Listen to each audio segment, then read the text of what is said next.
പാലിയേക്കരയിൽ toll പിരിവ് ഇന്നു മുതൽ പുനരാരംഭിക്കാൻ ഉത്തരവ്. ഹൈക്കോടതിയുടേതാണ് വിധി. നിബന്ധനകളോടെയാണ് അനുമതി. ടോൾ നിരക്കിൽ മാറ്റം വരുത്തുന്നത് ഇപ്പോൾ തീരുമാനിക്കാനാകില്ല എന്നും കോടതി വ്യക്തമാക്കി. ഗതാഗത കുരുക്കിനെ തുടർന്ന് ഓഗസ്റ്റ് 5 മുതലാണ് ടോൾ പിരിവിന് വിലക്ക് ഏർപ്പെടുത്തിയത്. നിയമകാര്യ ലേഖകൻ അഡ്വക്കേറ്റ് സി എൻ പ്രകാശ് ആണ് ടെലിഫോൺ ലൈനിൽ ഉള്ളത്. അഡ്വക്കേറ്റ് സി എൻ പ്രകാശ്, ദിവസങ്ങളായി ടോൾ പിരിവ് വിലക്കിയ പശ്ചാത്തലമുണ്ടായിരുന്നു. കേന്ദ്ര സർക്കാർ കോടതിയിൽ ഇത് വലിയ സാമ്പത്തിക ബാധ്യതയിൽ ഉണ്ടാക്കുന്നു എന്ന് വ്യക്തമാക്കുകയും ചെയ്തതാണ്. ഇപ്പോഴിതാ ടോൾ പിരിവ് പുനരാരംഭിക്കാം എന്ന് കോടതി വ്യക്തമാക്കിയിട്ടുണ്ട്. എന്തൊക്കെയാണ് നിബന്ധനകൾ? അഭിലാഷ് നേരത്തെ സൂചിപ്പിച്ച പോലെ തന്നെ പാലിയേക്കരയിലെ ടോൾ പിരിവ് ഇന്ന് മുതൽ പുനഃസ്ഥാപിക്കാനാണ് ഹൈക്കോടതി ഉത്തരവുണ്ടായിട്ടുള്ളത്. നേരത്തെ ഇത് ആഗസ്റ്റ് 5 മുതൽ ആണ് ടോൾ പിരിവ് വിലക്കിയിരുന്നത്. നിബന്ധനകളോടെയാണ് ഈ അനുമതി നൽകിയിട്ടുള്ളത്. ഗതാഗത കുരുക്കിനെ തുടർന്ന് ഓഗസ്റ്റ് 5-നാണ് ടോൾ പിരിവ് നിർത്തിവെച്ചത്.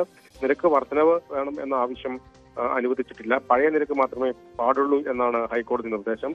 വർദ്ധിപ്പിച്ച നിരക്ക് പിരിക്കാൻ അനുവദിക്കില്ല. നേരത്തെ സൂചിപ്പിച്ച പോലെ തന്നെ സാമ്പത്തിക ബാധ്യത ഇതുമൂലം വലിയ സാമ്പത്തിക ബാധ്യത ഉണ്ടാകുന്നു ദേശീയപാത അതോറിറ്റിക്ക് എന്ന് കേന്ദ്ര സർക്കാർ ഹൈക്കോടതിയെ അറിയിച്ചിരുന്നു.